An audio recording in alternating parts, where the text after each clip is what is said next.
All right, guys, we are back for another episode of the On Call Empath. And this episode I've been looking forward to for a long time. My next guest is Bex, the HSP coach. She's a qualified yoga teacher, life coach, breathwork facilitator. She has a degree in psychology and a background in mental health. I love your Instagrams. Welcome to the On Call Empath show. Hello, thanks so much for having me. Absolutely. So, I know I have a lot of empaths that are tuning in and HSPs. So why don't we just start off by just asking you, like, let's say someone came up to you and they ask you what you do, what would you tell them? Okay, yeah, cool. I mean, people do ask me what I do and I get a lot of blank looks. So it's good to have a platform to explain this properly on. So basically, I am a coach and mentor for highly sensitive people. What does that mean exactly? A HSP is someone who has a highly attuned nervous system and is sensitive to sensory, emotional, and social input. So, not many people know this, but every human on the planet falls along the sensitivity scale somewhere. So, there are people with nervous systems who are largely unresponsive, and there are people who are highly sensitive, like myself, that fall the other end of that spectrum. And there's a bunch of people in between. So I help the people who are super sensitive, right up at the top of that scale, learn how to better manage the challenges that come with the personality trait. And that is an important point to point out. It is not pathological in any way, it is not a diagnosis, it is a personality trait. And it's actually, the scientific term is sensory processing sensitivity. So if you want to look up the scientific literature on it, that is the term to use rather than HSP. Yeah, it's very interesting because I mean, I do get people that do reach out that, they kind of going in between empaths and HSPs, but what people do associate with, like with HSPs, that they struggle with a lot of chronic conditions, poor mental health, self acceptance, burnout, people pleasing tendencies, and they're always on guard. Would you say that's like a myth, or is that just depends on the person? What is your take on that? All of those things very much apply, and it's because our nervous systems are so highly attuned, they can become taxed very easily. We are taking more data from our environment in, and we're processing it at a much deeper level. So the brain and the nervous system, they have a lot of work to do in comparison to an average person. And so what that means, if you have any sort of nervous system dysregulation, if you don't know how to self-regulate your emotions, then you'll be living in quite a stressed sympathetic state. And that lends itself well to, as you said, chronic health conditions, burnout, just repeated cycles of high stress and burnout, and mental health issues. A lot of people experience, one of the ways that overstimulation manifests for highly sensitive people is anxiety, is those panicky feelings. And that's, sometimes caused by other issues, but oftentimes caused by the nervous system just being so overwhelmed. So unless we fully understand the nervous system and how to self-regulate, that's going to keep happening, because the modern society is not set up for the highly sensitive person. There's a lot of sensory input coming in at all times. There's a lot of stress through work, etc. So yeah. Yeah, there's nothing to be ashamed about. And anyone that says you're too sensitive, I've gotten that when I was growing up. And, it's just, I mean, you shouldn't be apologizing for who you are. I mean, if that's how you are, that's how you are. So what I like about you is, like, you're a coach, but you went through your own struggles. And I was wondering if you can just kind of touch on that for the audience, just tell them a little bit how you overcame your past. Sure. Yeah, I mean, I was very sensitive as a child. every report card came back. She's super quiet. She seems like she just sits back and observes Hmm. and seems like she's in her own world half the time. And I very much was. And now I can look back through the lens of high sensitivity. I realized that I was just constantly overwhelmed, constantly overstimulated throughout my entire childhood, adolescence, and university was the worst. And I really struggled. I felt so different. I felt so lost and alone. I had no idea. I would look around and think, how is everyone managing so well when I just feel constantly overwhelmed? Hmm. And it wasn't until I moved to London and I was in a high stress work environment. Well, I found it high stress anyway. And I got diagnosed with fibromyalgia, which is an autoimmune Hmm. condition. And I had full body joint pain, really quite bad mental health, chronic fatigue. It was bad. And it was that moment where my body was like screaming out to me, like you've kind of suppressed all of this stuff. I mean, there was some childhood trauma as well Yeah. around like the breakdown of my family unit and some grief that we all went through, but yeah, a big portion of it was just not understanding my temperament and not understanding how I could help myself. So yeah, then I kind of went on a quest of a well-being quest to learn everything that I could Hmm. about wellness, mental health, nutrition, the body. Like I really did do a deep dive. And it was only 2 years ago when I found out about high sensitivity. And that just blew my mind. It was like the light bulb went on in my brain. And then I thought, if other people are experiencing the world in this way and have Hmm. felt as lost as I have felt, I've got to do something to help those Yeah. people.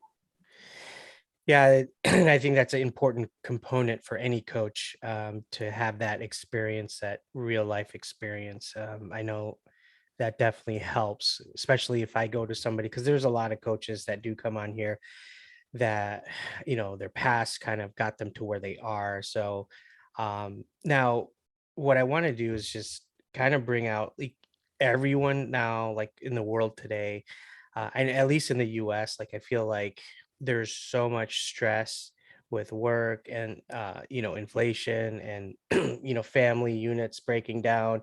There's a lot of single mothers, single fathers. Everyone's kind of like on high alert. So even if you're not like a highly sensitive person, you're still feeling it now in 2022. What can you say to, let's say, somebody who might identify as an empath or a highly sensitive person, or just someone that's been through so much trauma, they're like deregulated, they're constantly like under stress and they're having these chronic issues. And now again, guys, this is not medical advice, this is just us talking. But what kind of tips, or what kind of things do you use in your coaching to kind of help people kind of get back to a normal state? Because I know like sometimes with HSPs we go under, we stay under, and it's not good if we stay there Mm, too long. yeah. What do you do in those situations? Yeah, sure. I mean, I think there's two main things to address, and that is nervous system dysregulation and emotional regulation. So, our nervous systems can become dysregulated through trauma, through chronic stress. And if you're someone with a sensitive nervous system, even if you haven't been through trauma, Yeah. your nervous system is, there is the possibility of it being constantly taxed. So, one of the main things that I start with is trying to assess whether there is a level of dysregulation in the nervous system, and then teaching tools of how they can down regulate the nervous system. So, I mean, there are many methods these days: bilateral stimulation, um, things like yoga, meditation, just spending more time out in nature is helpful for nervous system regulation. But also, when it comes to, I mean, the thing with highly sensitive people is we are more susceptible to trauma. Hmm. And for a multitude of reasons, because our nervous systems are so sensitive. We, shouting is more abrasive. Memories are more salient, so we'll remember more negative things that have happened to us. Mm-hmm. Things, it's almost like the dial has been turned up, so Yeah. negative emotions feel more intense, as do positive ones. But when we're Sure. specifically talking about, bad experiences, we really feel things more. And when we're highly sensitive children and we're experiencing these big overwhelming emotions, and our primary caregivers are not there to help us regulate. Infants aren't born with those skills, they're not innate. We have to have our caregivers teach us how to regulate our nervous systems and how to regulate our emotions. And sometimes the parents of highly sensitive children think they're overreacting. Oh, she's doing that thing again, I'll just leave her to it. But actually that can be quite traumatic for the highly sensitive child, because we don't have any reference point. We have to co-regulate with an adult. We have to have that reference point in order to to come back down. So, and that ties into emotional regulation. A lot of people think that if you're highly sensitive, you just can't regulate your emotions, and that is definitely not true. We definitely have more emotionality. We can be more emotional beings, but it doesn't naturally mean that we can't regulate our emotions. It just means that we weren't shown how. So that is the other step I take people through, is how to properly process an emotion so that we're finding the end of that cycle. So it's not being felt, but then you go too deep into it and it lasts for a really long time, or you're suppressing it and you're not feeling it at all and it becomes stagnant. So I would say those are the two main things that I teach, and it's all really about self-regulation. Yeah. Very interesting. So just on the flip side of things, because I mean, at least in the world that I live in and what I see, a lot of times if we go to the wrong person, or you live with a family member or a spouse who's not supportive, and they just kind of label it as, maybe, you're just too sensitive, toughen up, suck it up, what's wrong with you? Because I feel like, I mean, I've talked to a lot of people that I coach as well, that when they went through the schooling system, I mean, they were in with everyone else, but they had that highly sensitive, personality. And so they got low self-esteem from a young age. And then they kind of still have that in adulthood. And even if they have a, family, or they have friends, sometimes they need some time to recharge, have boundaries, and not let the outside world dictate who you are as a human being. Because most people don't get this. Would that be fair statement to say? Yeah, there's definitely not a lot of awareness around this trait. We do definitely in Western society have this hustle culture, toughen up, why are you being so sensitive, man up, all this kind of stuff. So yeah, it is hard. I think sometimes, especially again, if you haven't been modeled self-compassion Mhm. growing up, I think, and self-acceptance, I think it's incredibly difficult until you know about this trait, and maybe until you've connected with other people who share your experience. It can be very isolating, and you can sort of berate yourself because Mhm. of what societal conditioning has done. So I think in those instances, sometimes we need a coach or a guide in order to connect with that self-compassion. Otherwise, it can be Mhm. almost impossible. Yeah, and I feel it too. I mean, being male, talking about your feelings, having a podcast about empaths, and thinking for others. Like, I mean, in at least the Western culture, you're supposed to be tough and not show your emotions, and I just said, fuck that. I'm going to do what I want to do, and this is who I am. If you don't like it, then it's I have a circle of people that I put myself around, and those are my people. They get me. And I think especially for males, it's just not accepted yet to even talk about your feelings or, say that you're a little sensitive. It's just not masculine. So I'm glad like you're on here so we can kind of like open that door as well. That no matter no matter what happened when you were like growing up, we can't judge somebody by just a gender or how they act. I mean, I just feel like with males it's just a lot tougher Yeah. to talk about your personal problems, especially going to someone like HSP coach. But I'm sure, I do you see males as well, or is it just mostly females? Or Do you know what? I'm glad you've brought this up because my Instagram community is 93% female. Mhm. And the trait is not, it's 50-50 split. So just as many men have the trait as women. And Wow, I that's really, really want to push that and wow. really get more men involved. I've never coached Mhm. a male HSP. And, they're more than welcome if any are listening right now and you need coaching support, like go for it. But they just don't feel comfortable to come forward. And it is very much Yeah, our society and the conditioning around. I mean, in Japan, it's almost celebrated. yeah. In the schooling system, it's recognized that kids highly sensitive. They get different treatment. Mhm. They're almost celebrated. They're going to be gifted in some way. This is great. Mhm. um, but it's just not accepted here, which Yeah, is really sad.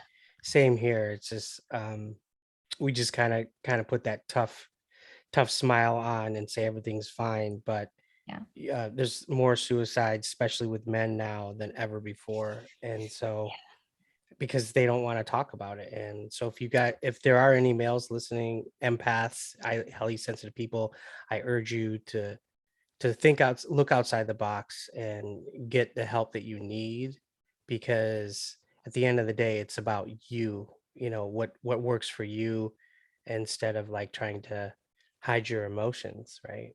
Absolutely. Absolutely. And maybe there's, a midway step there. Maybe you don't have to tell anyone just yet if you're not ready to Yeah, do that, but maybe join a community, right. that has other males in there. You can start, dismantling that subconscious conditioning Mhm, around, what it means to be sensitive as a mhm, male. And yeah, just definitely take that first mhm. step because, yeah, as you say, there's a lot of mental health concerns around, especially I think it's ages 25 to 45 Mhm. males.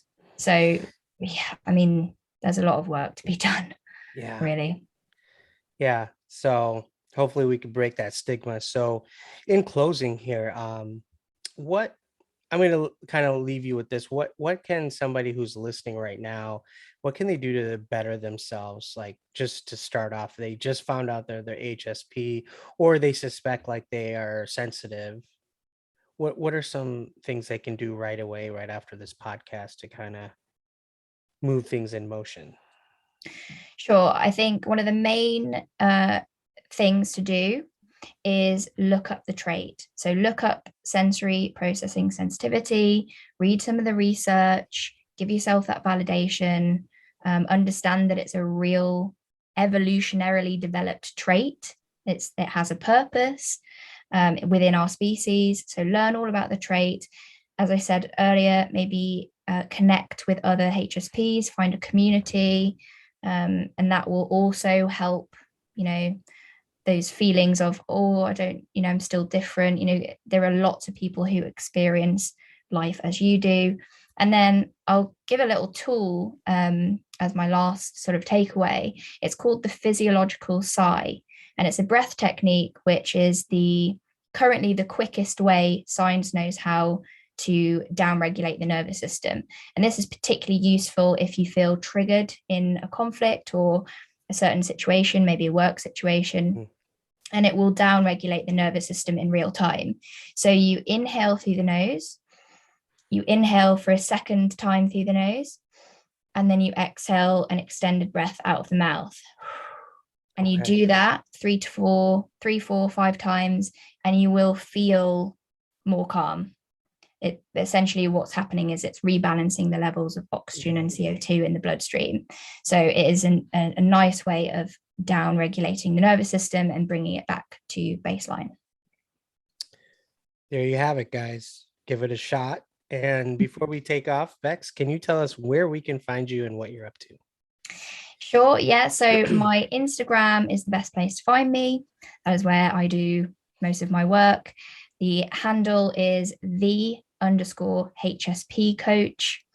And at the moment, I'm doing one-to-one coaching, which you can drop me a DM about. And I'm also looking to start a group coaching container in the next month or so. So if you're looking for that community and you're looking to gain more knowledge about the trait and learn some tools on how to better manage the challenges, then yeah, drop me a DM and we'll see if we can get you into that group.